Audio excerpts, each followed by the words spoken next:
Señor esté con ustedes. Proclamación del Santo Evangelio según San Mateo. En aquel tiempo Jesús dijo a sus discípulos: han oído ustedes que se dijo a los antiguos: no cometerás adulterio. Pero yo les digo que quien mire con malos deseos a una mujer, ya cometió adulterio con ella en su corazón. Por eso, si tu ojo derecho es para ti ocasión de pecado, arráncatelo y tíralo lejos, porque más te vale perder una parte de tu cuerpo y no que todo él sea arrojado al lugar de castigo. Y si tu mano derecha es para ti ocasión de pecado, córtatela y arrójala lejos de ti, porque más te vale perder una parte de tu cuerpo y no que todo él sea arrojado al lugar de castigo. También se dijo antes: el que se divorcie, que le dé a su mujer un certificado de divorcio. Pero yo les digo que el que se divorcia, salvo en caso de que vivan en unión ilegítima, expone a su mujer al adulterio, y el que se casa con una divorciada comete adulterio. Palabra del Señor. Siéntense un momentito, hijos.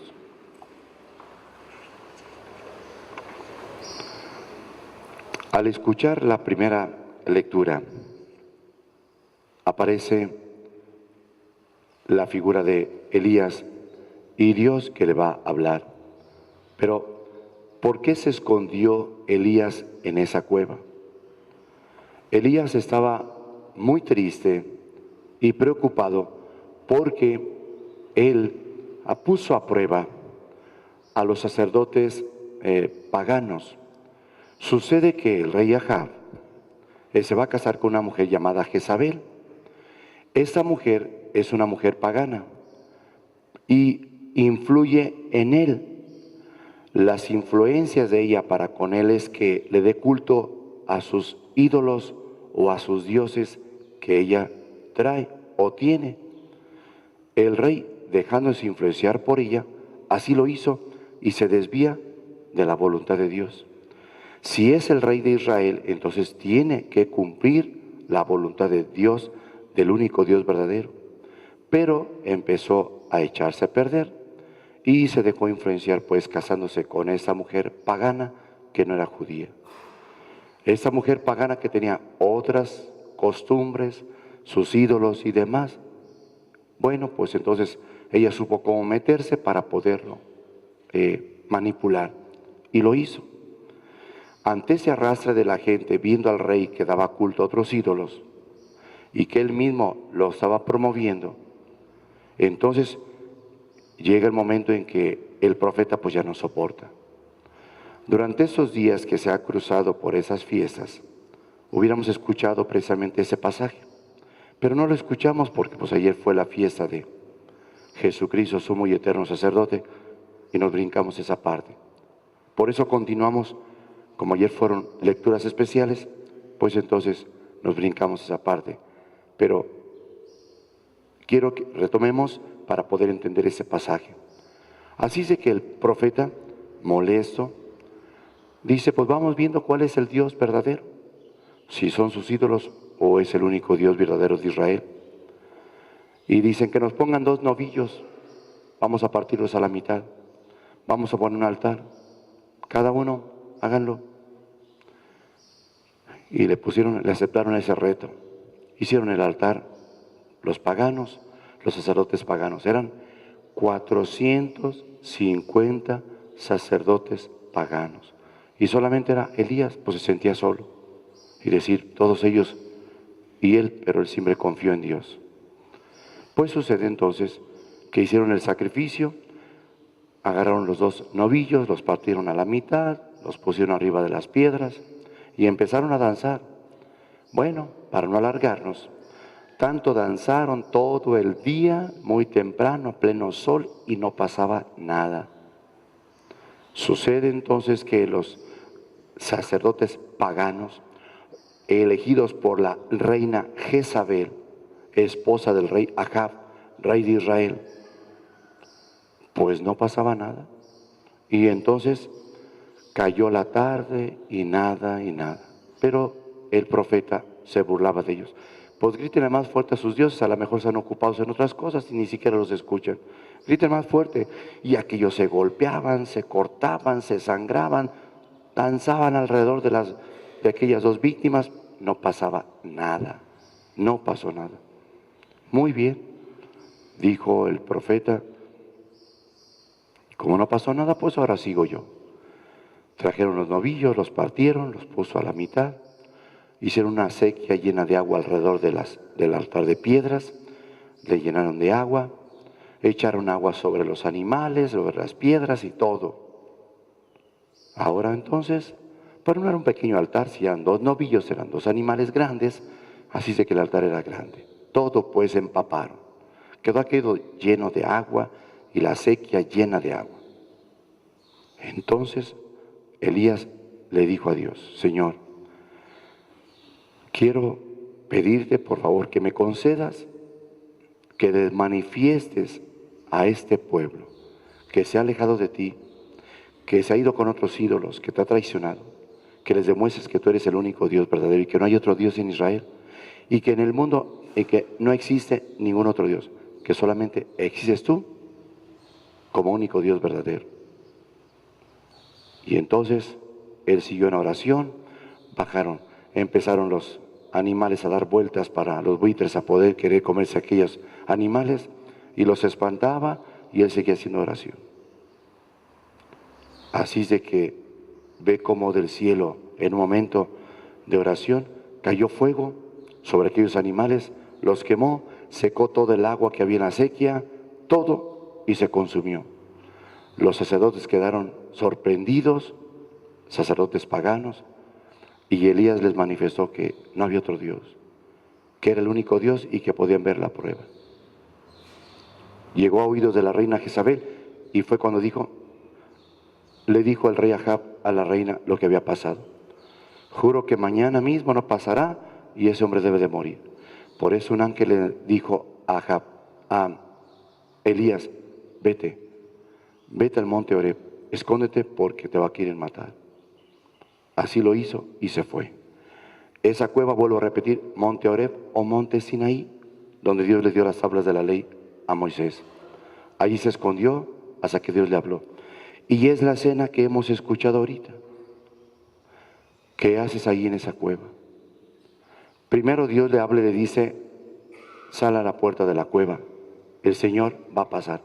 El mismo Dios le está diciendo a Elías, porque el Señor va a pasar. Y piensen en lo siguiente, se escucha primero un viento huracanado que resquebraja las piedras, aquel es el estruendo grande.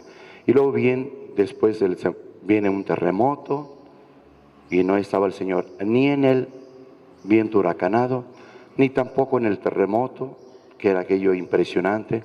Viene pues un fuego, tampoco está en el fuego. Fíjense, después de esos tres episodios, viene un viento suave, una brisa suave que relajaba, acariciaba la frente de Elías y allí estaba el Señor. Escuchen bien esto, no estaba ni en el viento huracanado, no estaba ni en el terremoto, no estaba ni en el fuego. ¿Dónde estaba Dios? En una brisa suave que va a acariciar el rostro de Elías para tranquilizarlo, para que podamos entender dónde está Dios. En ese terremoto, en ese huracán, ahí no está Dios. En ese fuego, en ese incendio, ahí no está Dios.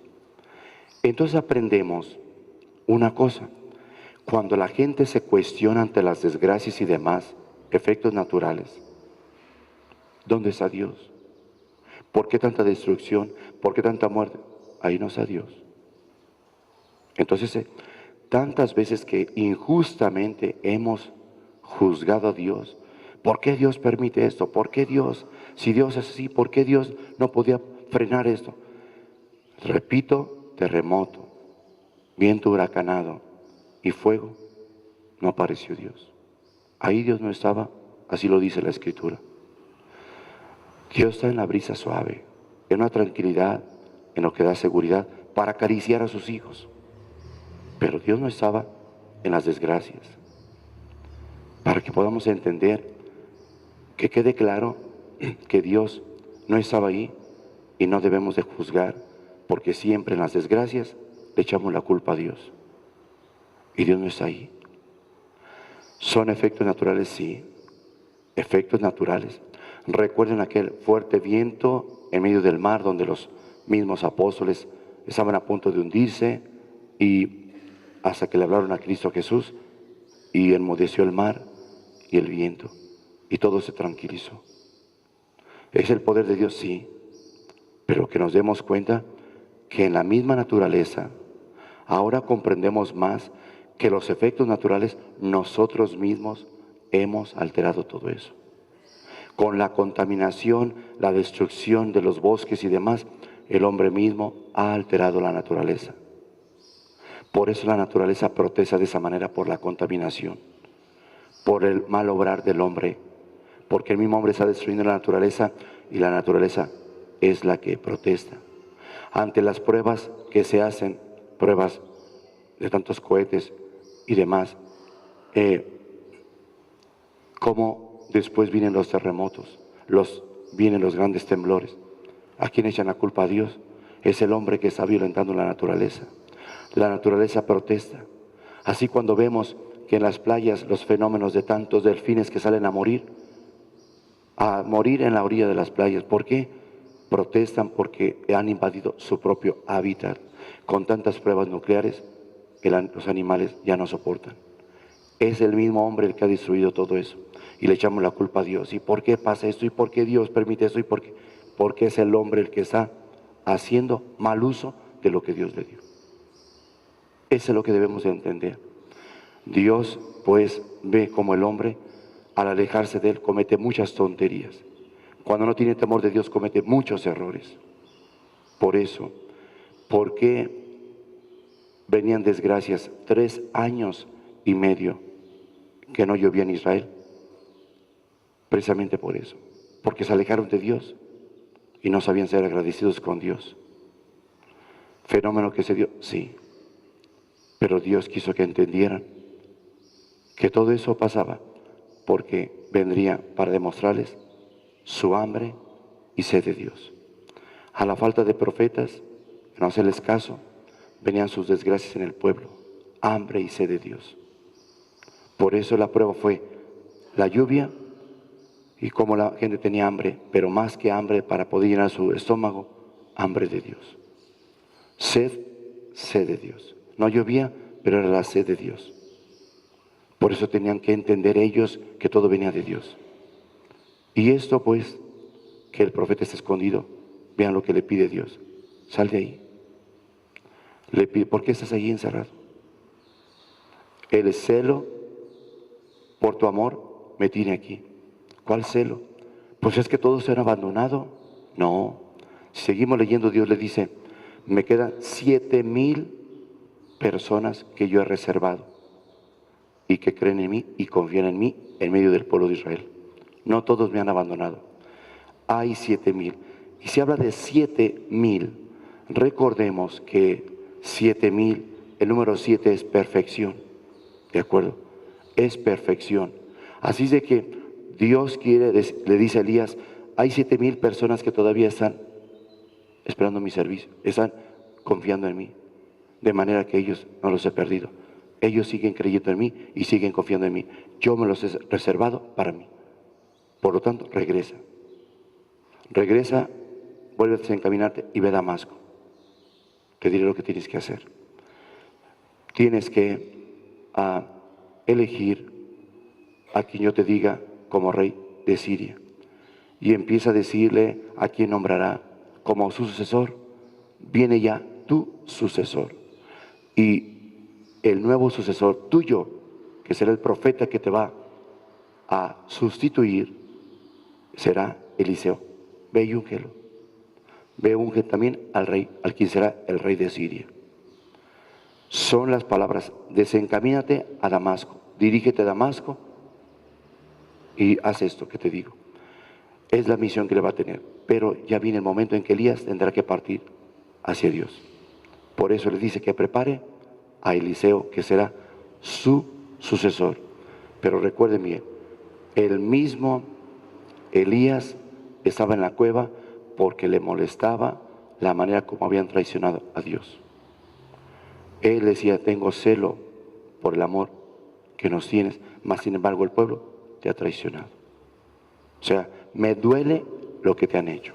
Eso significa el celo. Me ha dolido lo que te han hecho. Te han traicionado, te han dado la espalda, el pueblo de Israel. No. No todos. Hay 7,000 que me he reservado para mí. Entonces 7,000 es perfección, 1,000, lo máximo, son los que me he reservado. Así sé que están conmigo. Por eso, ante ese apartado de Dios, cuando la gente se aparta de Dios, comete tantos errores. ¿Y qué es lo que hemos escuchado en el Evangelio? Termino. Quiero que nos fijemos bien en lo que ha hablado el Evangelio. Fíjense la autoridad de Cristo. Cristo le dijo a los discípulos, ¿han oído ustedes que se dijo? Es decir, les han enseñado por muchas generaciones, por muchos años, no cometerás adulterio. Pero yo les digo que todo aquel que vea con malos ojos, con malos deseos a una mujer, ya cometió adulterio. Escuchen esto. Una cosa es sentir y otra cosa es consentir. Sentir, todo mundo sentimos, todos sentimos. Todo mundo sentimos tentaciones.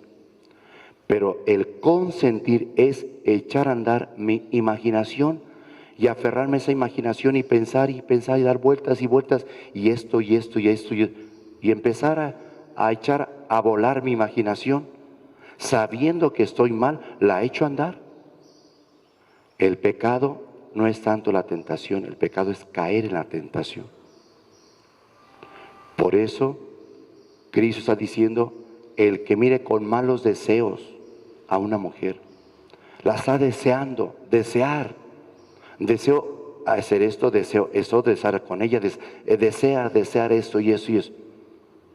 Entonces, eso es lo que se va enfermando en la mente y llega aquí y lo acepta aquí en el corazón y luego lo hace. Por eso está esto y está deseando con el corazón cómo hacerle.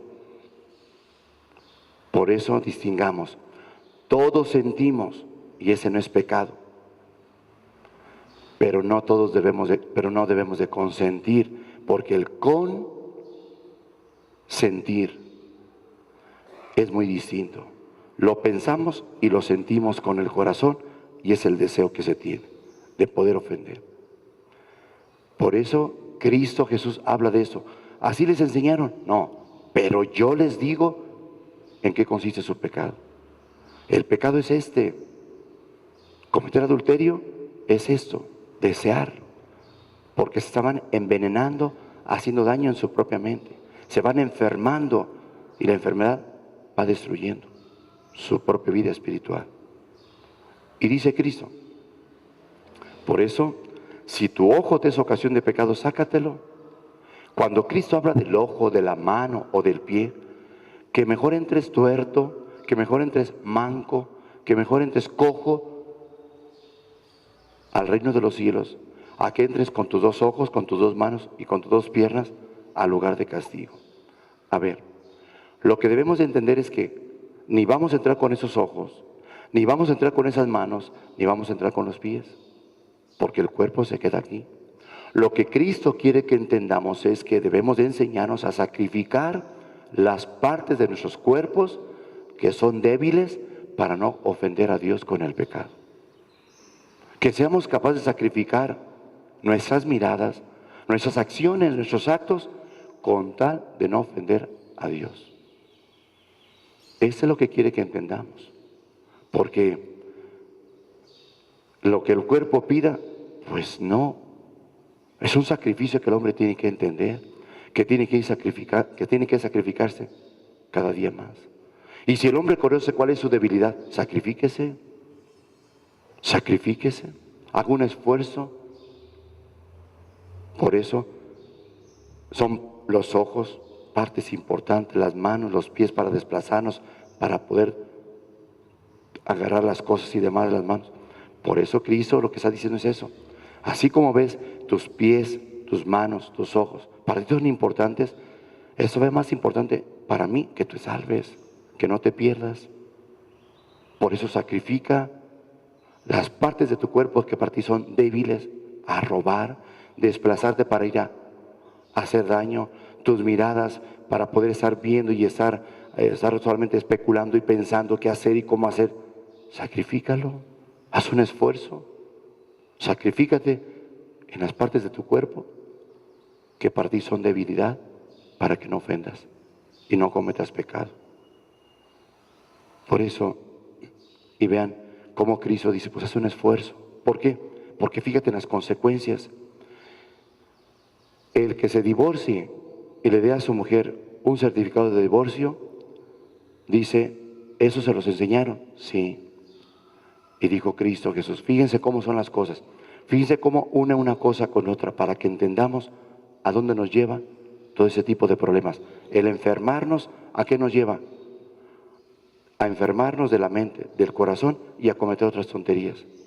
Por eso dijo Cristo, han oído, también se les dijo a ustedes, también se les han enseñado, también a ustedes aquí se les formó de esa manera. El que se divorcie, que le dé un certificado de divorcio a su esposa, ya se quitó de problemas. Cristo llega a decirnos que en la mujer en el pueblo de Israel siempre se le tenía al final, así se le humillaba, se le trataba.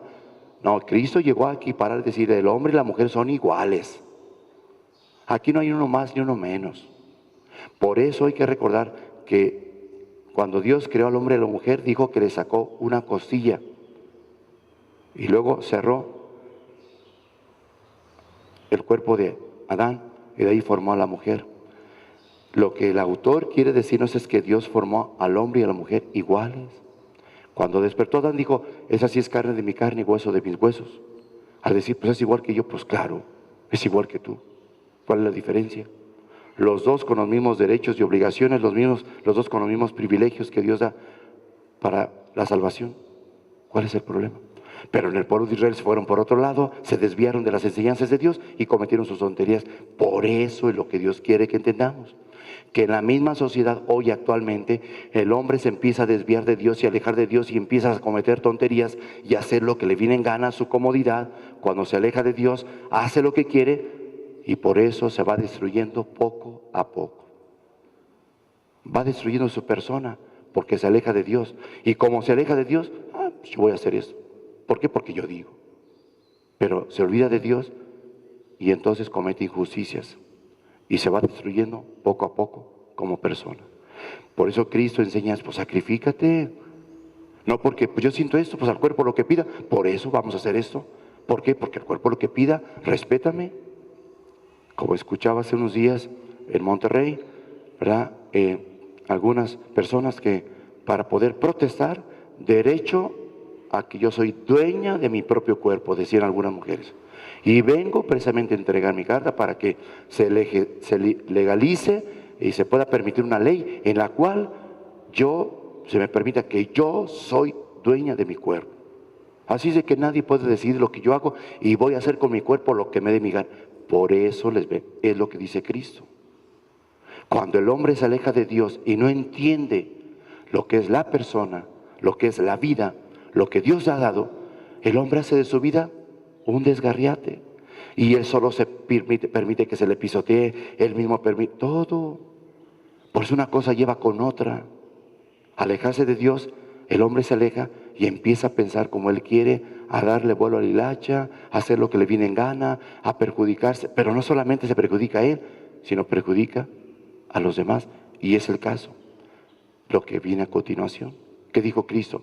Por ello yo les digo que aquel que se divorcie de su esposa, salvo en caso ilegítimo, ¿sí?, que vivan en unión ilegítima, podrán separarse. Pero el que vive en unión legítima, orilla a la mujer al adulterio. Lo que quiere decir es, cometen ese error y vean lo que cometen, vean lo que hacen, vean las consecuencias. Y el que se casa con una divorciada comete adulterio.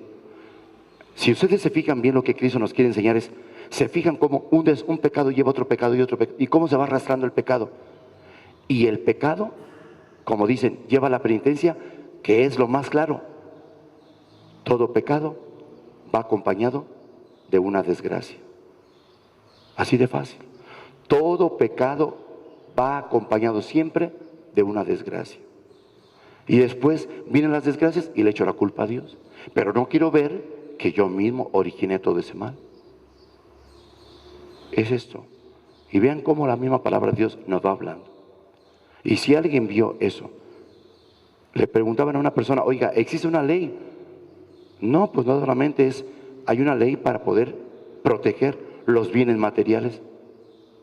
Y ellos piden una ley para proteger algo material. ¿En qué viene cayendo el hombre? En seguirse teniendo como una cosa. Porque una mujer que dice, yo soy dueña de mi cuerpo y puedo hacer con él lo que yo quiera, pues convierte su cuerpo en una cosa. Así de fácil. En un objeto de placer y se pierde esa sensibilidad, sentido de la humanidad. Vean las loqueras del hombre, vean los errores que comete el hombre. ¿Hasta cuándo vamos a entender que alejarnos de Dios somos un fracaso? ¿Hasta cuándo el hombre va a entender que mientras no viva de acuerdo a su dignidad como persona e hijo de Dios, se va a seguir deshumanizando? Y su pecado arrastra a otros al pecado. Y su pecado le lleva a una desgracia. ¿A quién va a culpar? Pues pensemos en eso, lo que el mismo Dios nos ha pedido. Y si habla tu ojo, tus manos o tus pies son ocasión de pecado, pues sacrifícate, ¿no? Es que es mi debilidad, pues sacrifícate. Es que me tienen que respetar, yo sabré lo que yo hago con mi cuerpo. Pues, no va a ser ningún sacrificio. Bueno, pues entonces, si tú no quieres hacer ningún sacrificio, no quieres hacer nada por no caer en eso, en aquello, pues atente a las consecuencias, pero eso sí, no arrastres a otros a tus desenfrenos. Deja de perjudicar a otros. Piénsale bien. Tus errores arrastrarán a otros a esos errores. Y serás una persona que, como no quiero fracasar solo, deja ver a quién invito para que siga mis propias ideas, mis propios caprichos, y así vamos arrastrando y contaminando gente en los desórdenes. Vean cómo los errores de los hombres, lo único que hacen es eso. No solo quiero caer solo yo, que otros caigan para consolarme, que sean otros los que cometan los mismos errores para decir, al cabo no soy el único. ¿Cuántos viven ya así? Ya son muchos los que piensan igual que yo, ya son muchos los que hacen lo que yo hago. ¿Qué? ¿Cuál preocupación? Y quieren con esas actitudes querer descansar en su conciencia. Pero, como la naturaleza no perdona, pagarán las consecuencias. Pónganse de pie.